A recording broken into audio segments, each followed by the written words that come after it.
the doctor spoke to us afterwards. He said, don't you realize he's got 3 days to live tops? I don't know why he's alive now. I think he's just waiting to go home to die, and you're trying to send him to a nursing home to die. And I'm like, of course they knew that. These people were all knew that, and I'm just me, and they're all in the medical field. The next day I called up the hospital and I talked to them, and I said, why didn't you stop it? And they said, we couldn't, by law, we couldn't. We even talked about it afterwards. It was so upsetting.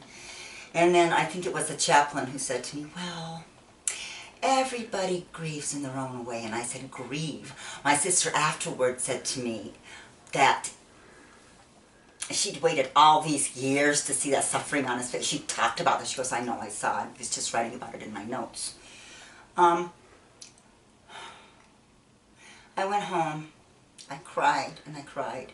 And I was talking to Bobby and I cried and I cried. And he was just holding me. And we were both feeling guilty because he was saying, God, I know that Jack would have wanted me there. We shouldn't have listened to what your mother said. And I said, yeah, I know. I should have insisted, Bobby. It's not your fault. But my mom said that Bobby, my dad didn't want Bobby there, which is absolutely ridiculous. But I feel so guilty. And then I also, and so then later on they're like, well, Dad took 9 months to die, and so obviously the doctors are wrong, so it's okay what we did. And he had all those months, monster number 1 said, he had all those months knowing that not even his wife loved him. Monster number 2 told me that on the day I found out I was diagnosed with breast cancer. Because I guess that's when you're down, is when she likes to kick you. I don't know. I've always worried terribly about the fact that she works with sick people.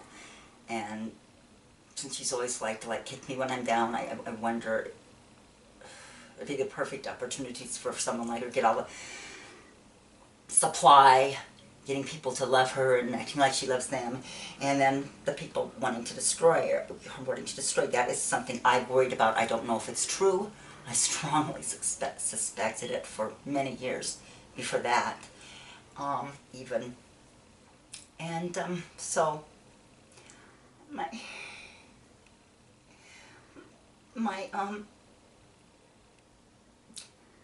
I was so scared with the power. I mean, it was like something so evil. It was something so evil. And Bobby said to me, he actually woke me up in the middle of the night. And he said, we gotta talk. And I said, what? And he said, you know,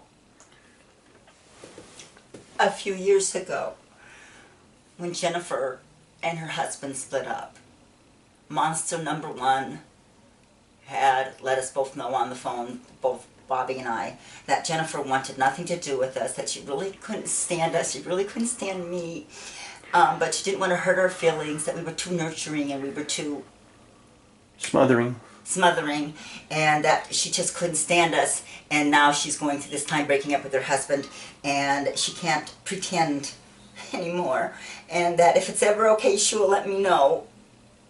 And so we believed her.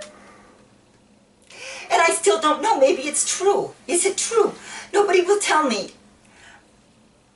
But he said, but maybe monster number 1 lied.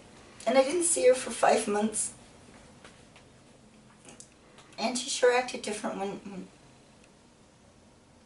he did. And so he said, I was thinking that maybe that she lied about all that. And maybe that's one reason Jennifer is having problems with you. And I said, oh my God, could that be true? Could that be true? But how much power could she have to get the whole family? I mean, even my sister Debbie did not say one bad thing. But my sister, I was saying, stop it, you guys, stop it. What are you doing? And my sister, the good one, Debbie, would not say one word, not one word. And eventually my daughter got pregnant. We started seeing each other a little bit. There's a whole bunch of other things with my family letting me know that, you know, Jennifer still doesn't love me, and that she didn't want me there for when the baby was born. And Jennifer kept saying, I want you there for the baby is born. And they said, she's just saying that. And I didn't believe it. And then I found out she was getting a doula, which is supposed to be a substitute when the mother can't be there. And, but I was like, fine, that doesn't mean anything. Jen said this doesn't mean anything.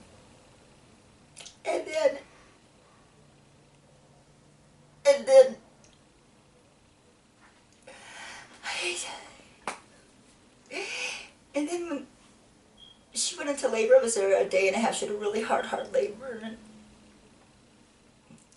Dustin, the baby daddy, told me to leave the room for a while. And I did. And I waited and I waited. He'd come every once in a while, get a soda or something. A few hours passed. And I was getting just a little bit nervous. And then monster number one came in. She hadn't been there yet. I'd been waiting there a day and a half. A monster number one had said something. And I won't repeat what she said because I can't. Hang on. And so Hang on. I went to... Yeah. Yes. Monster, I'm doing a video recording of this. monster number one. A minute or two. And she said, I can't see it. And so I went in the room and I said, well, I'm going to go now, honey. She said, oh, aren't you going to wait? And I said, oh, no, I have something to do. And I was hoping she'd say, Mommy, wait. And I monster number 1, 2, 1, and said was wrong, but she didn't. And oh my life. I wanted so much to watch it. Give me so he get born. I'll make it right. I don't know what I'll do. And then I knew that my daughter really didn't love me. Except for I would never believe it. I don't know.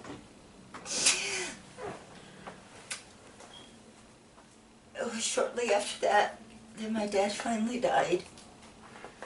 And then it got much, much, much worse. And I'm going to stop right now.